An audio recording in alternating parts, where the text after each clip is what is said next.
it's us again. Hello. We are still riding out Hurricane Harvey, but it's been weeks, and we have not left the spot. Russ has been swaddled for weeks. I have been. And yeah, we are still riding out the hurricane. But we have a new game to talk about this time, and Russ picked it. So, Russ, do you want to tell us what we played? This time, we played Clock Tower for the Super Famicom. And Yes, I'm being serious when I say Super Famicom because it was not officially ever released outside Japan. But it does have an English patch, so it is play friendly, and there's not a lot of dialogue anyway. No, not really. That was an adventure. I chose this game because I knew Jeff would hate it, and I love survival horror. I had to consult a walkthrough for how to get out of the first room. Okay. Because I talked to everybody, which is what seemed like the right thing to do. But to get out of the first room, you have to talk to everybody twice. Yes. Mm-hmm. Then I tripped and fell. Right. And took some health damage. Because you play as a very frail 14-year-old girl. Then I was almost killed by a bird that I let out of a cage. Mm-hmm. Right. And then a short person with a gigantic pair of scissors leapt out of a bathtub and chased me. Yeah, exactly. Which is the game in a nutshell. Survival horror. That was the entire game right there. You have no way to defend yourself. You're a frail 14-year-old orphan who's been taken to a mansion where their main goal is to kill you in a sacrificial ritual. And all your friends. And all your friends, and you have to escape. And one of the things that I like about this game is that you can choose to just abandon your friends. And why wouldn't you? You can immediately run to the garage, grab the keys to a car, and then just blast your way right out the garage door. Why didn't I do that? Yeah, so... That's probably not the good ending. It's not the good ending. It doesn't end well for Jessica. Jessica, that's her name. It's your game, man. I've forgotten her name. I'm pretty sure it's Jessica Simpson. No, it's not Jessica Simpson. No, that's a different person. Maybe it is Jessica. So it's Daisy Duke, Alyssa, Amanda, the main chick. This is starting to sound really bad, and I don't remember her name. It's been a little while since we actually played it. I have forgotten her name as well.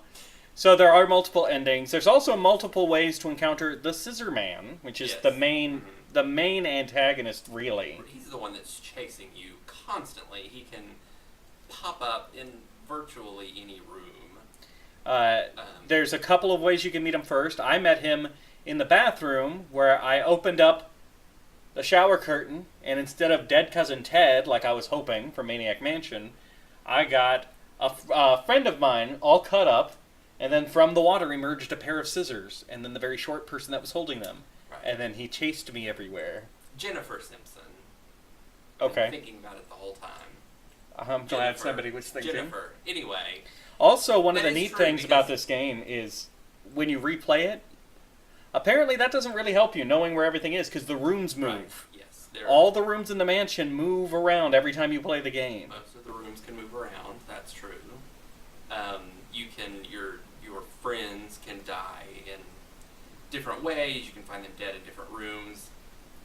There are some of them that can also actually survive. So every action that you take in the game has an unforeseen consequence as you continue moving forward.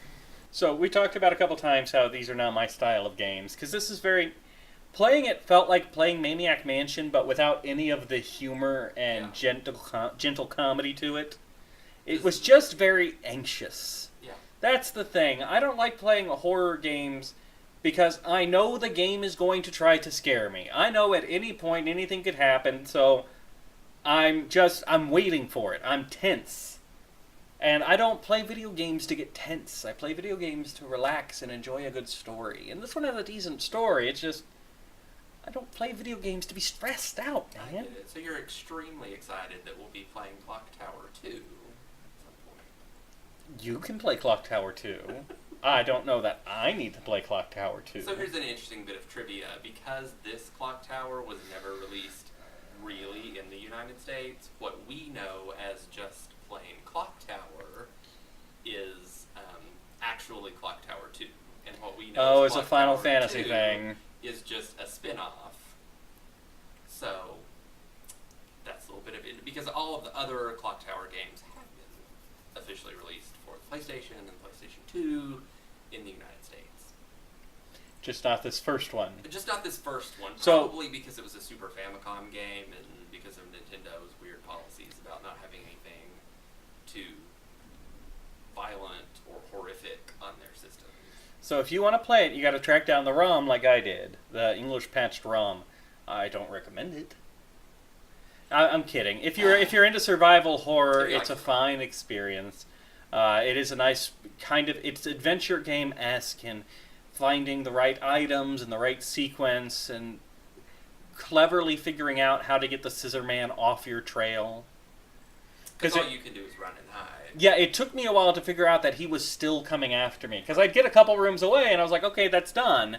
And then he'd show up again and again and again. You actually have to find a way to use the environment to get him off your tail until you run into him again. Yep. So if you do like survival horror, I would recommend checking this game out. Like I said, there are 2 sequels for the PlayStation 1. There's a sequel, Clock Tower 3, for the PlayStation 2. And there is also a game that I believe is just available on Steam. It's called Night Cry, and it's not actually related to the Clock Tower series, but it is made by the same dude that made Clock Tower. So it's like a spiritual sequel to that. So if you like the game, you got a lot of options. Next time, I have selected something a little more upbeat, a little more light and fun. To prepare us for Clock Tower 2. Next time, we're going to be playing River City Ransom, one of the best NES games that there is. Yes. We'll see you guys then. Bye.